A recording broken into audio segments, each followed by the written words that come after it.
नमस्कार, आप देख रहे हैं स्पेशल रिपोर्ट न्यूज रूम से। आपके साथ मैं हूं अंजना ओम कश्यप। लॉकडाउन 4 की आज से शुरुआत हो गई देश में और 50 लोगों से ज्यादा का एक साथ इकट्ठा होना किसी एक जगह पर इसकी इजाजत नहीं है।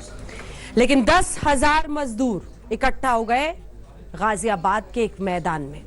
हालांकि बाद में प्रशासन ने उनको वहां से हटा दिया, लेकिन कई सवाल वहां जरूर खड़े हो गए।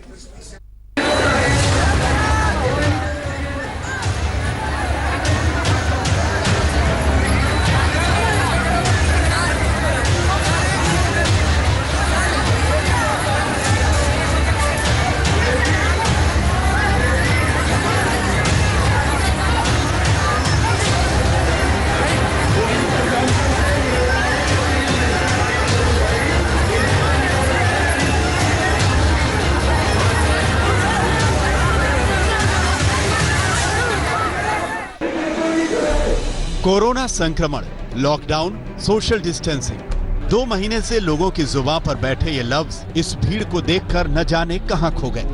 जहां धारा 144 लागू हो, जहां अंतिम संस्कार में 20 और शादी में 50 लोगों से ज्यादा इकट्ठा होने की मनाही हो, ऐसे में गाजियाबाद के रामलीला मैदान में मेला ही लग गया।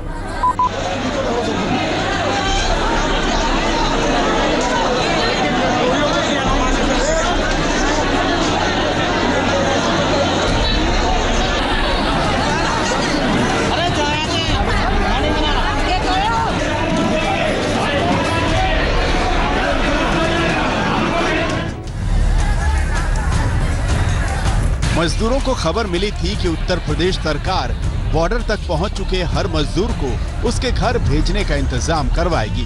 फिर क्या था, कोई ट्रक से तो कोई पैदल पहुंच गया गाजियाबाद। रामलीला मैदान में मजदूरों का जमावड़ा हो गया।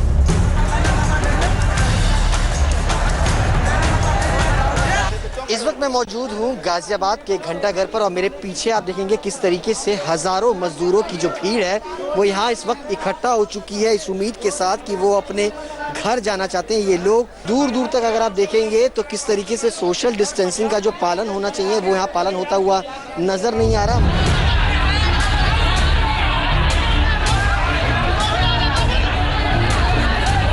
इतनी बड़ी तादाद में मजदूरों के पहुंचने की खबर से प्रशासन के हाथ पांव फूल गए थे। सोशल डिस्टेंसिंग का पालन करवाने की बात तो एक तरफ, इतने सारे मजदूरों के खाने पीने, उनकी जांच करवाने की चुनौती कुछ कम नहीं थी। तो किसी भी तरह की ऐसी कोई समस्या यहाँ पर नहीं है। शुरुआती टाइम में यहाँ पर जो थोड़ा भीड़ अप्रत्याशित सी लगने लगी थी, उसको तुरंत यहाँ पर जिला पुलिस और प्रशासन ने उसको कंट्रोल किया और पूरी विधिवत ढंग से, सुरक्षित ढंग से और वैधानिक ढंग से सबको यहाँ से ले जाया।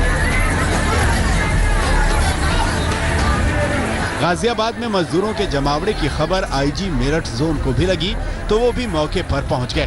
दावा किया गया कि मजदूरों के खाने पीने का बंदोबस्त अच्छी तरह से किया गया है। सबकी जांच करवाई गई। ट्रेनों से उन्हें गाजियाबाद से बिहार और यूपी के लिए रवाना किया गया। देखिए, यहाँ पर जिला प्रशासन ने, पुलिस ने जो इंतजाम किए हैं, ये एक नोटिफाइड एरिया है जो कि रेलवे के लोगों को जब जाते हैं तो वहाँ पर उसकी जो आवश्यक व्यवस्थाएं वो की जाती हैं। इसमें पूरी सावधानी से चीज़ें की गई हैं, परंतु ये चैलेंजिंग टास्क है और इसको बखूबी उसको पूरी तरीके से किया जा रहा है और जो हेल्थ डिपार्टमेंट की आवश्यक रिक्वायरमेंट्स हैं उनको भी पूरी तरह से इसमें किया जा रहा है। प्रशासन चाहे जितने भी दावे कर ले, सच तो यही है कि मजदूरों के इस जमावड़े में सोशल डिस्टेंसिंग की धज्जियां उड़ गईं। रामलीला मैदान घंटाघर पर लोगों की इतनी भीड़ इकट्ठा हो गई कि लोग एक दूसरे के ऊपर गिरते पड़ते नजर आए। रजिस्ट्रेशन के लिए मारामारी की स्थिति आ गई। 8 दिन से धक्का कर रहा है, हमें निवेदन है कि हम लोग घर भेजवा दीजिए। हम लोग और कुछ नहीं चाहते। उधर से उधर पुलिस भी डंडा मारती है, कहीं रोड पे भी बैठने नहीं देती है। ये लोग बहुत नहीं आ रहा। 3 दिन से ऐसी ट्रेन का नंबर नहीं आ रहा है। ना कह रहे 50 बस दे रहे, बस कहाँ जा रही है। सुबह से लाइन में लग रहे, पास अभी तक नहीं बना। फिर बाद में वही बात होगा, फिर लाइन में लगना पड़ेगा। जब तक मेरे को बैठाना थे बस में, तब तक यहीं रहिएगा।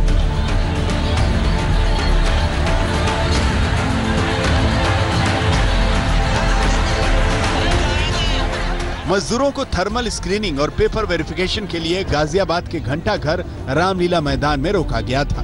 मौके पर प्रशासनिक अधिकारी मौजूद थे, फिर भी सोशल डिस्टेंसिंग की धज्जियां उड़ गईं। एडीएम प्रशासन और मजिस्ट्रेट के सामने ही लोगों की लाइनें टूट गईं। भीड़ का रेला एक दूसरे पर चढ़ता नजर आने लगा।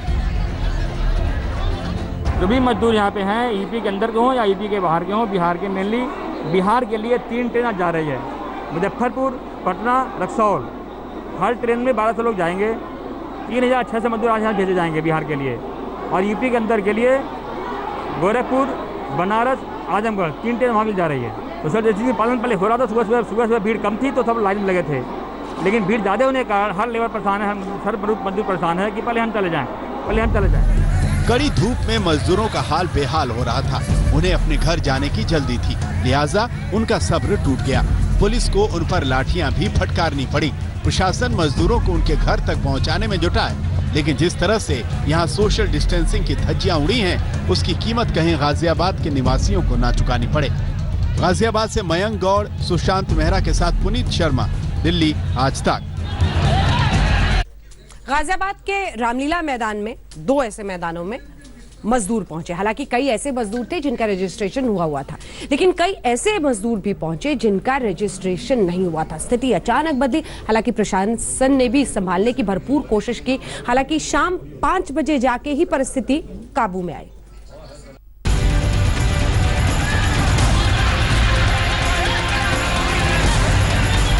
लॉकडाउन के इस दौर में जहां प्रधानमंत्री नरेंद्र मोदी 2 गज की दूरी का पाठ सिखा रहे हैं, वहीं गाजियाबाद में करीब 10,000 लोगों का जमावड़ा हो गया।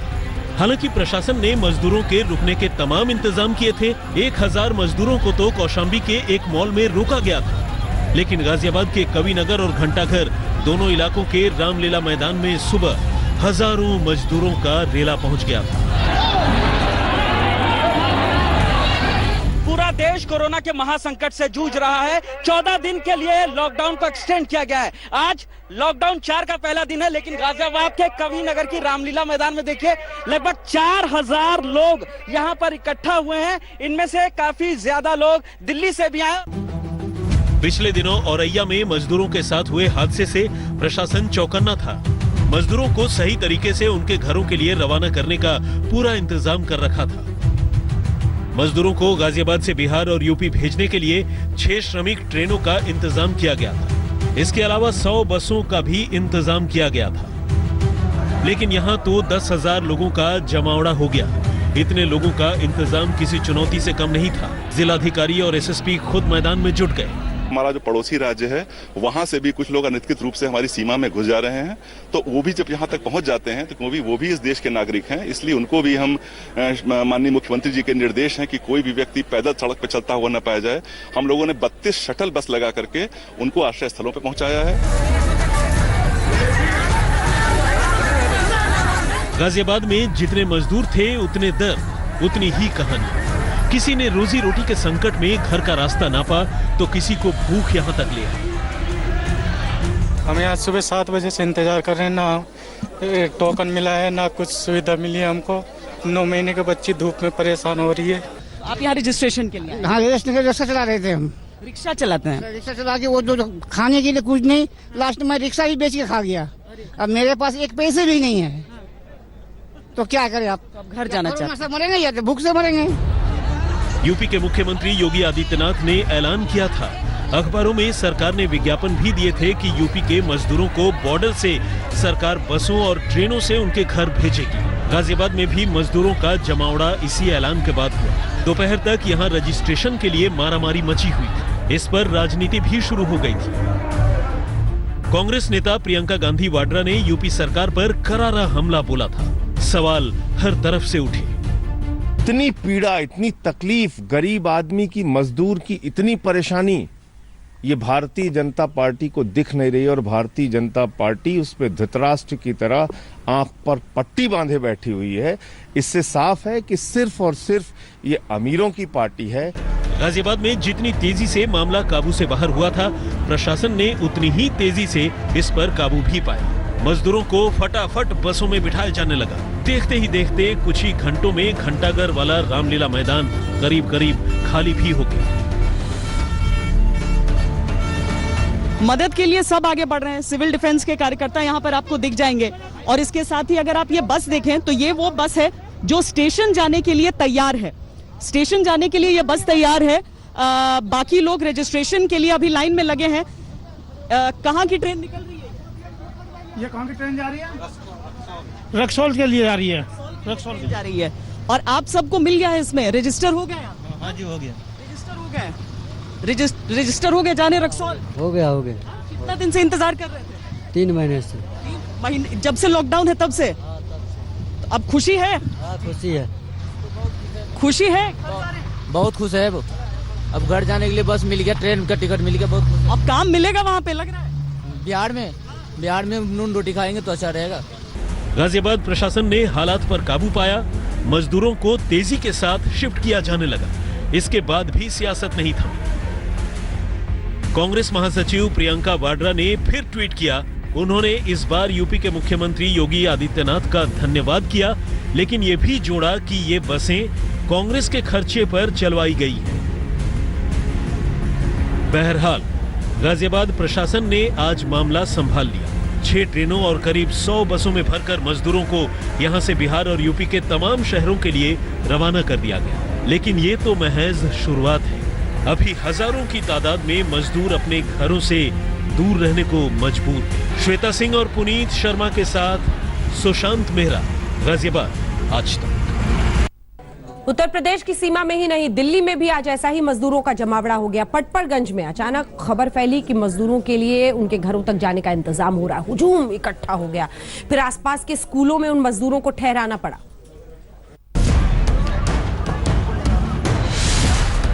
कोरोना के कहर से थरथराती दिल्ली में हर तरफ रेड जोन है। फिर भी यहाँ के पटपरगंज इलाके में मजदूरों का ऐसा जमावड़ा लग गया। सुबह से ही रजिस्ट्रेशन के लिए लाइन लग गई। सोशल डिस्टेंसिंग की यहाँ धज्जियां उड़ गईं। अभी फिलहाल जिस तरीके से ये लोग सड़कों पर पहुंचे हैं, उसके लिए पुलिस के लिए एक बड़ी परेशानी जो है वो खड़ी कर दी है। पुलिस अब लगातार इन लोगों को आसपास के स्कूलों में जो है वो भेज रही है ताकि सोशल डिस्टेंसिंग का पालन हो, यहाँ पर इनका रजिस्ट्रेशन हो सके। लेकिन ये लोग असमंजस की स्थिति में यहाँ पर अपने जहाँ ये रह रहे थे वहाँ से निकल करके अपने घरों में पहुँच गए। अब लगातार आप देख सकते हैं कि जो पुलिस है उनकी तरफ से यहाँ पर अनाउंसमेंट यहाँ पर की जा रही है। और आप लोगों के लिए इंतजाम हो रहा है, आपके लिए है। आप शांति बनाकर रखें, अपने आप पे दूरी मेंटेन करें, जो सोशल डिस्टेंसिंग है उसको मेंटेन करें। एक दूसरे के बीच में जो दूरियां हैं उसको बनाकर रखें। लाइन में खड़े रहें, हड़बड़ी बिल्कुल नहीं मचाएं। कुछ मजदूर यहाँ स्क्रीनिंग के लिए पहुँचे थे, लेकिन सैकड़ों मजदूर यहाँ रजिस्ट्रेशन के लिए पहुँच गए। सर मेरा मैसेज भी आया है, अभी मुझे समझ में नहीं आया है ये कैसे ले जाएंगे, कहाँ छोड़ेंगे। क्या मैसेज आया था आपको? सर मैसेज आया है कि ट्रेन जा रही है और आप जाइए वहाँ पे आपको सरकार ले जाएगी। मजदूरों की भीड़ देख दिल्ली सरकार और पुलिस हरकत में आई। कुछ मजदूरों को बसों के जरिए उनके ठिकानों तक रवाना किया गया। बाकी को आसपास के स्कूलों में ठहराया गया है। इनके खाने पीने का इंतजाम करवाया गया है। जांच के बाद ही इन्हें इनके घरों के लिए रवाना किया जाएगा। सुशांत मेहरा, दिल्ली, आज तक।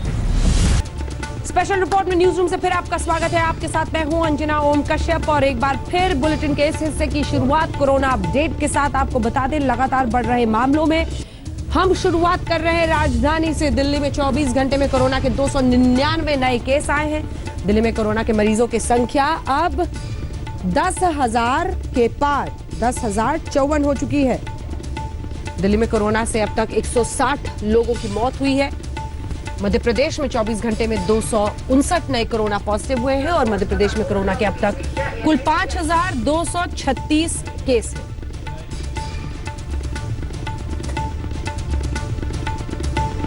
कोरोना के खौफ के बीच अब आगे बढ़ेगी दिल्ली। कैसे बढ़ेगी दिल्ली, आइए आपको इस रिपोर्ट में दिखाते हैं। तो ये भी बता दें कि शाम 7 बजे से सुबह 7 बजे तक नाइट कर्फ्यू समझिए, और इसी के साथ क्या खुलेगा, क्या रहेगा बंद, कैसे आगे बढ़ेगी दिल्ली, इस रिपोर्ट में।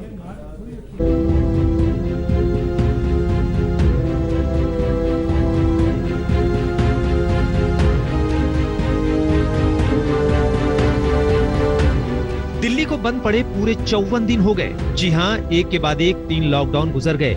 पहला 21 दिन, दूसरा 19 दिन और तीसरा 14 दिन का लॉकडाउन। लेकिन अब कोरोना के खौफ के सन्नाटे के बीच दिल्ली फिर से दौड़ेगी। जी हाँ, लॉकडाउन 4 के लिए केजरीवाल ने छूट का पिटारा खोला तो रियायतों की लंबी फहरिस्त सामने आ गई। स्पोर्ट्स कॉम्प्लेक्स और स्टेडियम खुलेंगे, लेकिन मैच नहीं होगा और न ही कोई दर्शक अंदर जाएगा। ऑटो, ई रिक्शा को अनुमति होगी, लेकिन एक यात्री बैठ सकेगा। टैक्सी चलेंगी, लेकिन 2 ही यात्री बैठ सकेंगे। टैक्सी कैब में 5 और आरटीवी में 5 यात्रियों को अनुमति होगी। ग्रामीण सेवा और फटफट सेवा को भी चलने की अनुमति दी गई है। ड्राइवर को सवारी वाली जगह साफ करनी होगी। कार पूलिंग की परमिशन नहीं है। दिल्ली में बसों की अनुमति दी गई है, लेकिन एक बस में 20 यात्री ही सफर कर सकेंगे। बस में यात्रियों को चढ़ाने से पहले स्क्रीनिंग से गुजरना होगा। 4 पहिया में 2 यात्री, 2 व्हीलर में सिंगल राइडर को अनुमति है। सरकारी और प्राइवेट दफ्तर पूरे स्टाफ के साथ खुलेंगे। बाजारों में ऑड इवन के साथ दुकानें चलेंगी। आवश्यक चीजों की दुकानें रोज खुलेंगी। निर्माण कार्य शुरू होंगे। शादी के लिए 50 लोग, अंतिम संस्कार के लिए 20 लोग को अनुमति होगी। बॉर्डर पर डॉक्टर या मेडिकल स्टाफ को बिना रोक टोक आने दिया जाएगा। मास्क पहनना सभी के लिए अनिवार्य होगा। अगले 1-2 महीने में तो खत्म नहीं होने वाला। जब तक इसकी वैक्सीन नहीं आएगी तब तक खत्म नहीं होने वाला। तो जैसा मैं कई बार अक्सर कहता रहा हूं कि कोरोना के साथ अब अपने को अपनी जिंदगी चलाने की आदत डालनी पड़ेगी। कोरोना भी रहेगा और अपनी जिंदगी भी चलेगी। लॉकडाउन परमानेंटली नहीं रह सकता। वैसे दिल्ली में कोरोना के अब तक 10,054 केस सामने आ चुके हैं, लेकिन अच्छी बात यह है कि 45% लोग ठीक होकर घर भी जा चुके हैं। अभी तक दिल्ली में कोरोना से 160 लोगों की मौत हुई है, लेकिन दिल्ली के सीएम अरविंद केजरीवाल कहते हैं कि अब लोगों को कोरोना के साथ जीना होगा, कोरोना के बीच रहकर ही लड़ना होगा, और इसीलिए केजरीवाल ने लॉकडाउन 4 में काफी ढील दी है। दिल्ली के मुख्यमंत्री अरविंद केजरीवाल ने लॉकडाउन 4 में अब दिल्ली वालों को तमाम बड़ी राहत दी है। मुख्यमंत्री अरविंद केजरीवाल ने प्रेस कॉन्फ्रेंस करके दिल्ली में मार्केट और ट्रांसपोर्ट सेवा की शुरुआत करने की अनुमति दी है, तमाम शर्तों के साथ। इस वक्त मैं दिल्ली के मुख्यमंत्री अरविंद केजरीवाल के घर पर ही हूं और यहीं से थोड़ी देर पहले अरविंद केजरीवाल ने प्रेस कॉन्फ्रेंस करके दिल्ली वालों के लिए तमाम छूट का ऐलान किया था। जो छूट मिलेगी वो ये है कि अब दिल्ली में परिवहन सेवा शुरू हो सकेगी। ऑटो और ई रिक्शा में एक सवारी जा सकेगी। वहीं दिल्ली में डीटीसी बस भी शुरू होगी, जिसमें अधिकतम 20 लोग जाएंगे और हर व्यक्ति की स्क्रीनिंग होगी। इसके अलावा दिल्ली के तमाम जो मार्केट्स हैं वो भी खोल दिए जाएंगे, लेकिन वहां पर ऑड इवन के जरिए दुकानें खोलेंगी, यानी एक दुकान एक दिन खुलेगी, अगली दुकान दूसरे दिन खुलेगी। लेकिन लॉकडाउन 4.0 में पाबंदियां भी हैं। शाम 7 बजे से सुबह 7 बजे के बीच घरों से बाहर निकलना पूरी तरह से बंद है। तो इसके साथ ही metro, school, college, salon, shopping mall, धार्मिक स्थल, swimming pool, park, theatre, bar, auditorium, assembly hall बंद रहेंगे। किसी भी तरह की बड़ी गैदरिंग की इजाजत नहीं होगी। रेस्टोरेंट से सिर्फ डिलीवरी हो सकती है, वहां बैठकर कोई नहीं खा सकता। करीब 2 महीने बाद बंगाली मार्केट की बंगाली स्वीट्स की दुकान खुल गई है। देख सकते हैं कि पहला ग्राहक भी यहाँ पहुंचा है। मैडम क्या लेने आई है? करीब 2 महीने के बाद ये दुकान खुली है मिठाइयों की और ये रेस्टोरेंट। नहीं, मेरे को नमकीन और बिस्किट लेना। आप यहीं से लेती रही हैं? अच्छा। हाँ। तो 2 महीने से आप वेट कर रही थी दुकान खुले और मैं लूं? नहीं, मैं तो बहुत पहले आई थी, उसके बाद अब आई हूँ, तो रोज नहीं आती। आप पहला ग्राहक है, आज ही दुकान खुली है। Thank you. तो आप देख सकते हैं कि दुकान खुली और ग्राहक आने शुरू हो गए। बात करते हैं, दुकान के मालिक भी यहाँ पे बैठे हुए हैं। करीब 2 महीने के बाद दुकान खुली है ये। हाँ जी। और आज अभी भी यहाँ पे बैठ के लोग खा नहीं सकते, सिर्फ ले जा सकते हैं या होम डिलीवरी होगी? तो जो आदेश हैं, कोई रेस्टोरेंट नहीं खुला हुआ, किसी तरह की कोई सर्विस नहीं है, सिर्फ यहाँ से ले जा सकते हैं या हमें ऑर्डर दें, हम होम डिलीवरी कराएंगे। लॉकडाउन 4.0 में रियायतें हैं तो पाबंदियां भी हैं। कोरोना से जंग अभी जारी है, लिहाजा लॉकडाउन में एक साथ छूट देना भी मुमकिन नहीं है। ऐसे में धीरे धीरे ही जिंदगी को पटरी पर लाना होगा। अंकित यादव के साथ अशोक सिंघल, दिल्ली आज तक। राजधानी की रिपोर्ट के साथ हमने शुरुआत जरूर की है, लेकिन चाहे वो मध्य प्रदेश हो, चाहे महाराष्ट्र हो, चाहे पश्चिम बंगाल हो, कई जगहों पर बस की इजाजत है, कुछ जगहों पर कार, कैब, लेकिन कुछ ऐसी जगह भी हैं जहां पर सैलून भी खुल रहे हैं। देखिए इस रिपोर्ट में।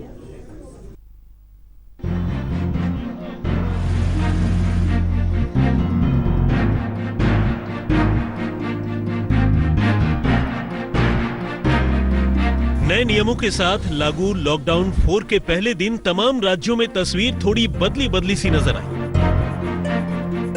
कुछ रियायतें केंद्र सरकार की तरफ से दी गई हैं, जबकि कुछ मामलों में राज्यों को फैसला करने की छूट दी गई है। इसके बाद तमाम राज्य अपनी अपनी गाइडलाइन जारी कर रहे हैं। पश्चिम बंगाल की मुख्यमंत्री ममता बनर्जी ने ऐलान किया कि कंटेनमेंट जोन से बाहर 21 मई से पश्चिम बंगाल के सारे बड़े स्टोर खुल जाएंगे। 21 मई से ही एक से दूसरे जिले में बसें चलने लगेंगी।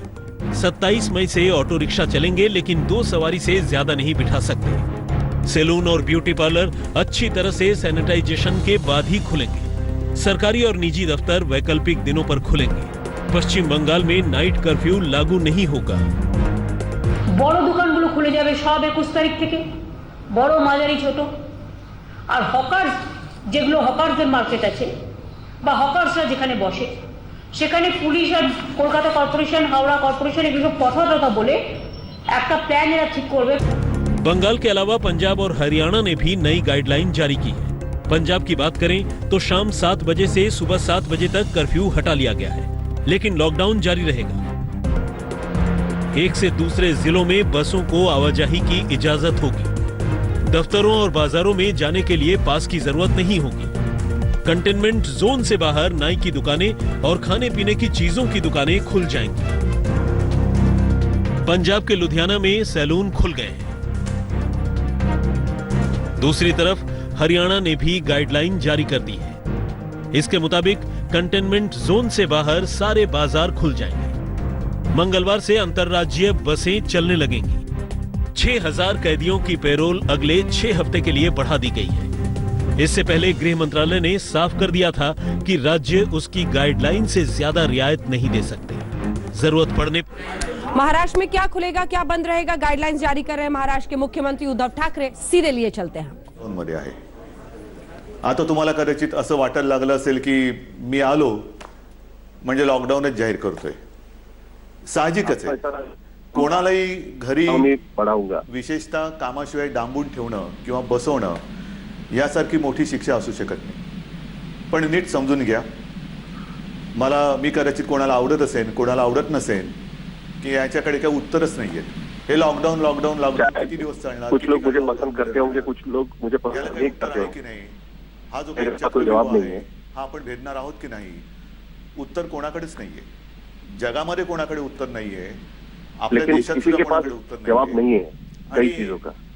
हे आता सगळ्यांना माहिती झालेलं आहे की जेव्हा एखाद्या युद्धात, विशेषतः ह्या युद्धामध्ये, युद्ध हे नेहमी शस्त्रांनीच लढलं जातं। इकडे आपल्याकडे शस्त्र नाहीये, हे फक्त अंतर ठेवणं, स्वतःची काळजी घेणं आणि युद्ध जिंकणं, म्हणजे फार विचित्र आहे असे युद्ध। एकतर्फी नक्कीच नाहीये। इस युद्ध को जीतना है तो ध्यान रखना बहुत जरूरी है, अंतर रखना बहुत जरूरी है। वाढवला का? काही अंशी बरोबर आहे, काही अंशी नक्कीच बरोबर आहे। आपल्याला सर्वांना कल्पना आहे की आजही देशात, विशेषतः महाराष्ट्रामध्ये रुग्णांची संख्या वाढते आहे। आपको पता है कि महाराष्ट्र में खास करके संख्या बढ़ रही है। पुण्यामध्ये वाढते आहे, संभाजीनगर मध्ये आहे, नाशिक मध्ये, मुंबई में बढ़ रही है, पुणे में बढ़ रही है, औरंगाबाद में बढ़ रही है। संख्या वाढते आहे आणि ही रुग्णांची वाढती संख्या बघितल्यानंतर साहजिकच आहे मनात प्रश्न निर्माण होऊ शकतो, मग आपण नेमकं करतो काय आहोत, आतापर्यंत आपण केलं काय? ये संख्या जो बढ़ रही है वो देखिए किसी को भी लगेगा कि कोई भी सवाल पूछ सकता है कि हम कर क्या रहे हैं। जी काळजी आपण मार्च पासून घ्यायला लागलो, जवळपास आपण कर्फ्यू संचारबंदीपर्यंत आलो होतो आणि त्याच्यानंतर देशभरात लॉकडाऊन जाहीर केला गेला। अंदाज आपल्या देशात, महाराष्ट्रात आणि मुंबईमध्ये किती आतापर्यंत रुग्ण झाले असते, किती आतापर्यंत त्याच्यात मृत्यू पावले असते, हा अंदाज नुसता बघितला तरी अंगावरती काटा उभा राहतो। आणि म्हणून मी मागेही आपल्याला म्हटलं होतं की अजूनही श्रृंखला आपण तोडली जरी नसली तरी एक गोष्ट नक्की की त्याच्या वाढीवरती, गुणाकारावरती नियंत्रण आपण हे नक्की ठेवलेलं आहे, गतिरोधक म्हणून। हा जो काही लॉकडाऊन कि भले हमने ये श्रृंखला तोड़ी नहीं है, नंबर बढ़ रहे हैं, लेकिन इसकी जो गति है वो कम करने में हम जरूर कामयाब रहे हैं। रेड, ऑरेंज, ग्रीन, रेड मध्ये सुद्धा कंटेनमेंट एरिया हे असे जे काही आपण विभाग केलेले आहेत। ग्रीन झोन मध्ये आपण हळूवारपणाने जवळपास सगळं काही उघडायला परवानगी दिलेली आहे, ती अजूनही देत आहोत। आणखीनही तिथले निर्बंध हे येत्या काही काळामध्ये आपण आणखीन शिथिल करतो आहोत। ऑरेंज झोन मध्ये सुद्धा ही शिथिलता शिथिल करेंगे, वहां पर जो हम और कम करेंगे। तिथे मात्र अजूनही आपल्याला शिथिलीकरण करणं हे परवडणार नाही, नक्कीच नाहीये। उद्योगधंद्याच्या बाबतीत काय आहे, मी मुद्दाहून आज आपल्या समोर थोडेसे आकडेवारी सांगणार आहे, काय काय झालेलं आहे, किती काय केलेलं आहे. पहिल्या काय झालेलं आहे, नंतर उद्योगधंद्याच्या बाबतीत काय करतो आहोत. उद्योगधंद्याच्या बाबतीमध्ये सुद्धा तुम्हाला मुद्दामून मला सांगायचं आहे की नुसतं लॉकडाऊन नाही वाढवत आहोत, आपल्याला ही तारेवरची कसरत करायची आहे आणि ती करतो आहोत. एका बाजूला सुरक्षित राहण्यासाठी लॉकडाऊन म्हणजे सगळं काही लॉकडाउन नहीं बढ़ा रहा हूं, दोनों तरफ से काम करने की कोशिश है. एक तरफ लॉकडाउन भी बढ़ेगा. आजपर्यंत राज्यामध्ये साधारणतः 50,000 उद्योग सुरू करायला आपण परवानगी दिलेली आहे. हा आजचा आकडा अब तक आणि हा हमने 50,000 उद्योग शुरू करने की उद्योगामध्ये जवळपास साधारणतः 5-1 लाख मजूर हे काम करायला लागलेले आहेत. और यहाँ पर करीब 5 लाख मजदूर काम कर रहे हैं. सुरू करायला आपण परवानगी दिलेली आहेच, पण 50,000 उद्योग हे प्रत्यक्ष सुरू झालेले आहेत. आपल्याला कदाचित हा जो काय एक रेड झोन मधला बेल्ट आहे, म्हणजे मुंबई, पुणे आणि त्याच्या आजूबाजूचा परिसर, इथे जे आपण राहतो आहोत, किंबहुना उदाहरण संभाजीनगर असेल, ज्या महापालिका आहेत त्यांच्या परिसरामध्ये आपण हे निर्बंध जरा कडक ठेवलेले आहेत, म्हणून आपल्याला ते जाणवत नाहीये. पण या विभागामध्ये मुंबई, पुणे और महानगर पालिका की हद के भीतर जो है वहाँ पर हमने रिस्ट्रिक्शन कभी भी कड़े रखे. उद्योगांसाठी काही गोष्टी जाहीर करायच्या आहेत, कारण सगळीकडे आता एक ठप्प म्हणजे ज्याला आपण म्हणतो ना पॉजचं बटन दाबलं गेले, जगच असं पॉज झालेलं आहे, सगळं ठप्प, काहीच होत नाहीये, इकडची गाडी तिकडे होत नाहीये. असं वातावरण असताना उद्या जे काय आपल्याला एक भरारी घ्यायची, नक्की घ्यायचे भरारी घेणारच, कोणत्याही परिस्थितीत घेणार, तिकडे अजिबात मागे पुढे बघणार नाही. खरं म्हटलं तर आपल्या सरकारला आता 6 महिने होत आहेत. नवीन सरकार असताना नवीन स्वप्न आहेत आपली. आपण एक अर्थसंकल्प जाहीर केला काय, त्याच्यात नवीन गोष्टी जाहीर केल्या काय, अंमलबजावणीला सुरुवात करण्याच्या आधीच आपल्याला या संकटाला सामोरं जावं लागतंय. या ज्या काही सगळ्या आपल्या योजना आहेत या योजना आपण अंमलात आणणार म्हणजे आणणारच. त्या एका हिमतीने आपण पुढे जातो आहोत. परंतु नवीन योजना लागू करनी है. एक वेगळी स्पर्धा आहे, कोण काय करते, कोण काय आणखीन सुविधा देते. महाराष्ट्रापुरतं बोलायचं झालं तर आज आपण महाराष्ट्रामध्ये जवळपास 40,000 एकरपेक्षा जास्त जमीन ही नवीन उद्योगधंद्यासाठी राखून ठेवत आहोत. 40,000 एकरपेक्षा जास्त. त्याचप्रमाणे नवीन 40,000 एकड़ से भी ज्यादा जमीन नए उद्योगों के लिए हमने सुरक्षित रखी. आपले नवीन लोक काही नवीन उद्योग सुरू करू शकत इच्छित असतील, ग्रीन इंडस्ट्रीज ज्याला आपण म्हणतो, म्हणजे प्रदूषण न करणाऱ्या इंडस्ट्रीज किंवा उद्योग, त्यांच्यासाठी सुरू करताना कोणत्याही अटीतटी त्यांना आपण ठेवणार नाही. परवानगी शिवाय तुम्ही उद्योग सुरू करा. फक्त नए ग्रीन इंडस्ट्री शुरू होंगे, उनके लिए हम कोई भी शर्त नहीं रखेंगे. या आम्हाला पाहिजे. महाराष्ट्र तुमची वाट बघतोय. महाराष्ट्र हा नेहमी एक उद्योगशील आहे, सुधारणावादी आहे, म्हणून आपण नवीन जे उद्योजक येत आहेत त्यांच्यासाठी या अटीतटीचा सामना त्यांना करायला लागणार नाही असं धोरण आपण बनवलेलं आहे. या नवीन नए उद्योग आएंगे उनके लिए हम कम से कम शर्तें रखेंगे, कम से कम मुश्किलें हो उसकी कोशिश करने वाले. काही दिवस म्हणजे असं म्हणतात की या कोरोना नंतर जग बदललं जाणार आहे, नक्कीच बदललं जाईल. कदाचित हे नवीन उद्योजक येणार असतील, ते म्हणतील आम्ही येऊ इच्छितो, पण आम्हाला तुमच्याकडे जमीन विकत घ्यायला आता आम्हाला परवडणार नाही. ठीक आहे, तुम्ही या, भाडे तत्वावरती जमीन तुम्हाला देतो. भाडे हमने ये भी तैयारी करके रखी है कि कोरोना कोई नए लोग आएंगे तुम्हाला देतो, जमीन दे देंगे. तुम्हाला करावं लागणार नाही. जरूरी नहीं है कि उनको खरीदना पड़े. या राज्यामध्ये नवीन उद्योग पर्व आपण सुरू करू. हम नए उद्योग महाराष्ट्र में लाना चाहते हैं की आता पोस्ट कोविड की तरह आपण सुरू केले. आणि असं काही नाहीये की रेड झोन म्हटल्यानंतर आता आयुष्य आपलं रेड झोन मध्ये जाणार आहे. नाही, आपल्यासमोर 2 मोठी आव्हानं आहेत, नक्कीच आहेत. एक म्हणजे जिथे या कोरोनाचा प्रादुर्भाव नाही असा ग्रीन झोन, तो ग्रीन झोन हा आपल्याला कोरोना विरहित ठेवायचा आहे. हे मोठं आव्हान आहे. तिकडे एक सुद्धा रुग्ण ग्रीन झोन मध्ये आपल्याला ग्रीन झोन येऊ द्यायचा नाही. कोरोना विरहित रखना है. कोरोना कोई केस ना हो उसकी पूरी खबरदारी लेंगे. कोविड तयार करत नाही, पण होऊ द्यायची नाहीये. त्याच्यामुळे ग्रीन झोन हा ग्रीन झोन म्हणून मेंटेन करणं आणि रेड झोन जो आहे तो रेड झोन हा लवकरात लवकर ग्रीन झोन मध्ये त्याचं रूपांतर करणं. रेड झोन को ग्रीन झोन में लाना ये हमारे सामने चुनौती है. ग्रीन झोन मध्ये चुनौती हमारे सामने. आणि म्हणून जिथे जिथे ग्रीन झोन मध्ये आपण उद्योगधंद्यांना परवानगी दिलेली आहे, अनेक ठिकाणी आपण बघतो आहोत की कामगारांची आता उणीव आहे. कामगार हे बरेचसे परराज्यातले निवडून ग्रीन जोन में हमने परमिशन दी है, लेकिन कई जगह पे हम देख रहे हैं कि कामगार नहीं मिल रहे, कर्मचारी नहीं मिल रहे, क्योंकि परराज्य में चले गए वहां पर। महाराष्ट्रासाठी, महाराष्ट्र सुरक्षित ठेवण्यासाठी सरकारचं ऐकलं, घरामध्ये राहा, सुरक्षित राहा, ही एक आपली त्याच्यातले एक घोषवाक्य होतं. आतापर्यंत तुम्ही घरात बसलात आणि महाराष्ट्र वाचवलात. आता जिथे जिथे ग्रीन झोन आहे, तुम्ही एका आत्मनिश्चयाने बाहेर पडलं पाहिजे की मी माझा महाराष्ट्र पुन्हा एकदा उभा करणार. मी जसा महाराष्ट्र वाचवलेला आहे, मी म्हणजे तुम्ही, मी एकटा नहीं, तुम्ही. तो मेरी अपील ये है कि ग्रीन जोन में जो लोग हैं वो अब आत्मविश्वास से बाहर निकले, काम करें, आता या ग्रीन झोन मध्ये जे उद्योग सुरू झाले, सोशल डिस्टन्सिंग मेंटेन करते हुए आगे बढ़े. मनुष्यबळ कमी पडत असेल तर माझा महाराष्ट्र हा अगदी मोदीजींच्या भाषेत आत्मनिर्भर करण्यासाठी मी स्वतःहून आता पुढे येत आहे. या पुढे या. महाराष्ट्र को हमको आत्मनिर्भर बनाना है. प्रधानमंत्री मोदी जी की भाषा में अगर बात करें तो आत्मनिर्भर बनाने के लिए हमको आगे बढ़ना है. तो ग्रीन जोन में जहाँ पर लोग कम पड़ रहे हैं वहाँ पर बाहर निकले और काम पर आए. उदाहरण ठेवू की हा महाराष्ट्र खरंच लढवय्यांचा आहे. हा संकटाला भीत नाही, संकटामध्ये सुद्धा मर्दासारखा सामोर जातो, तो हा शिवरायाचा महाराष्ट्र आहे. म्हणून मला जे जे ग्रीन झोन मध्ये आहेत आणि जिथे जिथे उद्योगधंदे सुरू झालेत, महाराष्ट्र को एक मर्द की तरह इसका सामना करना है. भूमिपुत्रांची गरज आहे. भूमिपुत्रांनो पुढे या. हा आपला, ही आपली भूमी आहे, आपला महाराष्ट्र आहे. पुढे येऊन आपला महाराष्ट्र हा आपल्या पायावरती आपण उभा करू. हे हमको अपने पाँव पर खड़ा रहना है. महाराष्ट्र में उसकी तैयारी हमको शुरू करनी पड़ेगी. महत्वाचा मुद्दा काय आहे की आरोग्य विषयक काय, कारण अजूनही जे काही जणांना असं वाटतंय की हे एक अशीच भीती आहे, फ्लू काय, सर्दी आहे, खोकला आहे, होतो जातो, आजपर्यंत काय कोणाला झालं नाही. झालं ना. पण विशेष म्हणजे आत्तापर्यंतचा जो फ्लूचा एक भाग आहे त्याच्यात सुद्धा जसं स्वाईन फ्लू एक आहे त्याला औषध आलेलं आहे, पण ह्या कोरोनावरती अजूनही औषध आलेलं नाही. लेकिन आपको एक बात याद रखनी है, कोई आसान नहीं है. कई लोगों को लगता है कि ये नॉर्मल फ्लू है, आएगा जाएगा, लेकिन आपको मालूम होना चाहिए कि कोरोना पर अभी तक कोई दवाई नहीं निकली है, कोई उपाय नहीं है. ही परिस्थिती बघितल्यानंतर आजची जी परिस्थिती आहे, आपण काय काय आरोग्य सुविधा केलेल्या आहेत.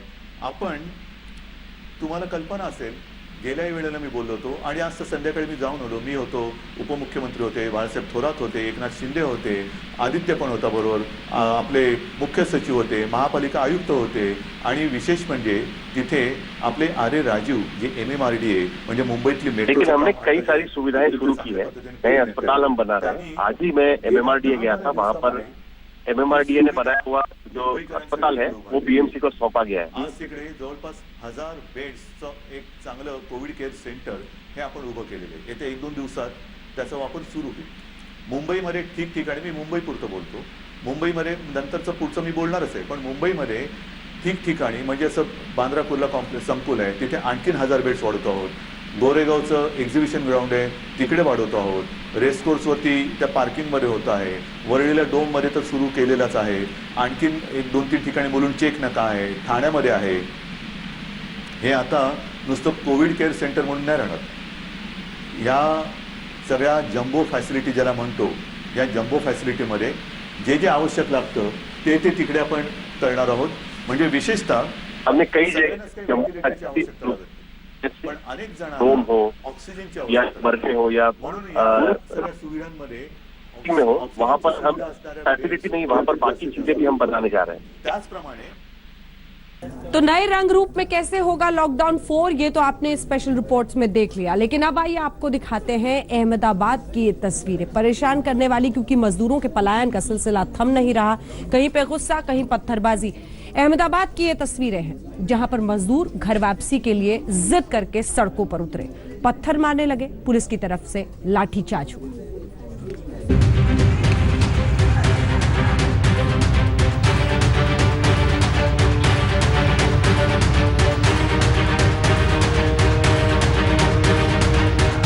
अहमदाबाद की सड़कों पर गदर सा मचा है. मजदूर पत्थर बरसा रहे हैं, पुलिस डंडे बरसा रही है. अहमदाबाद पुलिस और मजदूरों के बीच जोरदार भिड़ंत हो गई. मजदूरों ने पुलिस पर पथराव किया तो उसके बाद पुलिस ने उन पर लाठीचार्ज किया और आंसू गैस के गोले भी दागे. कोरोना लॉकडाउन के चलते एक ओर मजदूरों के पेट पर लात पड़ी है तो दूसरी ओर पीठ पर लाठियां भांजी जा रही हैं। मजदूरों पर दोहरी मार का किस्सा अहमदाबाद से आया है। यहाँ घर जाने की मांग कर रहे मजदूरों और पुलिस के बीच झड़प हो गई। मजदूरों ने पुलिस पर पथराव किया तो पुलिस ने एक एक मजदूर को पकड़कर लाठियों से पीटा। इस दौरान आंसू गैस के गोले भी छोड़े गए और कई मजदूरों को हिरासत में लिया गया। मामला अहमदाबाद के कंस्ट्रक्शन लेबर कॉलोनी का है। यहाँ बड़ी संख्या में प्रवासी मजदूर रहते हैं जो कंस्ट्रक्शन साइट पर काम करते हैं। बताया जाता है कि घर जाने की मांग करते हुए मजदूर सड़क पर निकल आए और प्रदर्शन किया।